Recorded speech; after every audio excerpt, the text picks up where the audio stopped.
فليقاتل في سبيل الله الذين يشرون الحياة الدنيا بالآخرة তারা ইসলামী আন্দোলনের জন্য দ্বীনের জন্য জীবনকে বিলিয়ে দিতে পারে যারা দুনিয়াকে আখিরাতের বিনিময়ে বিক্রি করে দিয়েছে।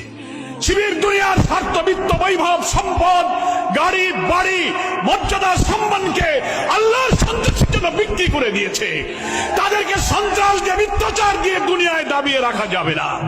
এরা হচ্ছে সেই জাতি, ওমিনান নাসি মান ইয়াশরি নাফসাহু ইবতিগা মারদাতিল্লাহ আল্লাহু রাউফুম বিল ইবাদ।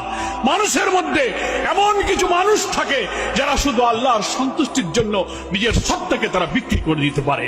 ফলে যারা আল্লাহকে পাওয়ার জন্য জীবন বিলিয়ে দেয় তাদের খুন, ফাঁসি, রিমান্ড, আয়নাঘর, ক্রসফায়ার দিয়ে দমিয়ে রাখা যাবে না, যাবে না, যাবে না।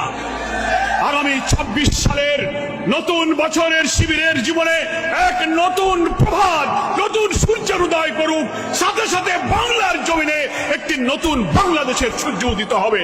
আজকের এই সম্মেলনের এই বার্তা সারা দেশ এবং দুনিয়ায় ছড়িয়ে পড়ুক, এই দোয়া করে, এই আকাঙ্ক্ষা ব্যক্ত করে আমার বক্তব্য শেষ করছি। আল্লাহ হাফেজ।